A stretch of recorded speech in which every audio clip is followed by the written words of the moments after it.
গরম গরম ভাত আর পেঁয়াজে ভুনা ট্যাংরা মাছ খেতে বসলে প্লেট খালি হতে সময়ই লাগে না। আসসালামু আলাইকুম everyone, welcome back to my Roshni kitchen and blog. আজ এমন একটি রান্না শেয়ার করতে যাচ্ছি যেটি কিনা গ্রাম বাংলার স্বাদ আপনাকে মনে করিয়ে দেবে এবং এই রান্নাটি একবার করে খেলে বারবার খেতে ইচ্ছে করবে। তো চলুন সম্পূর্ণ রেসিপিটি দেখে নেওয়া যায়। তো ফার্স্টে আমি রান্নার জন্য নিয়েছি একদম ফ্রেশ বাজার থেকে আনা টাটকা ট্যাংরা মাছ। মাছটাকে খুব সুন্দর করে কেটে ধুয়ে পরিষ্কার করে নিয়েছি। এখন রান্নাটি করে নেব।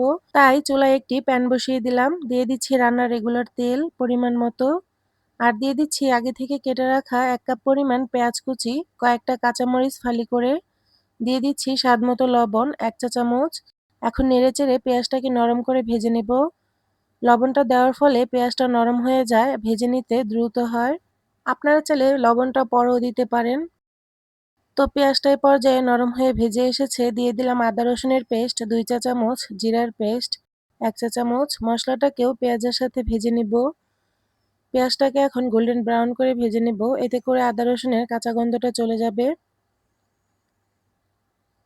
এখন পেঁয়াজটা ভাজা হয়ে গেল, দিয়ে দিচ্ছি মশলা কষানোর জন্য সামান্য পরিমাণ পানি, আর দিয়ে দিচ্ছি হলুদের গুঁড়ো 1/2 চা চামচ, লাল মরিচের গুঁড়ো 1.5 চা চামচ। ঝাল আর লবণের পরিমাণটা পছন্দ মতো দিয়ে নেবেন। দিয়ে দিলাম 1 চা চামচ ধনিয়া গুঁড়ো আর 1/2 চা চামচ জিরে গুঁড়ো। মশলাটাকে খুব সুন্দর করে নেড়েচেড়ে ভালোভাবে মিশিয়ে নেব। একদম তেল ওঠা পর্যন্ত কষিয়ে নেব। চুলার আঁচটা এই পর্যায়ে মিডিয়াম আঁচে আছে। মশলাটা কষানো হয়ে গেল, দিয়ে দিচ্ছি ধুয়ে রাখা ট্যাংরা মাছ। মাছটাকে মশলার সাথে খুব সুন্দর করে নেড়েচেড়ে মিশিয়ে নেব ভালোভাবে। এরপর এখানে দিয়ে দিচ্ছি ঝোলের জন্য পরিমাণ মতো পানি। এখন নেড়েচেড়ে খুব ভালোভাবে মাছটাকে ঝোলের সাথে মিশিয়ে নেব। এই পানিতেই ভুনাটা করে নেওয়া যাবে। এখন ঢাকনা দিয়ে ঢেকে বলক উঠিয়ে নিচ্ছি। বলক চলে আসছে, এই পর্যায়ে আবারও একটু নেড়ে দিচ্ছি উপর নিচ করে। মাছটা আমি এইভাবে রান্না করে নিচ্ছি, আপনারা চাইলে ভেজেও রান্না করতে পারেন। আবারও ঢাকনা দিয়ে ঢেকে ঝোলটাকে টানিয়ে নিব। এই পর্যায়ে ঝোলটা টানিয়ে এসেছে, দিয়ে দিচ্ছি সামান্য পরিমাণ ধনিয়া পাতা কুচি, এতে করে সুন্দর একটি ঘ্রাণ আসবে।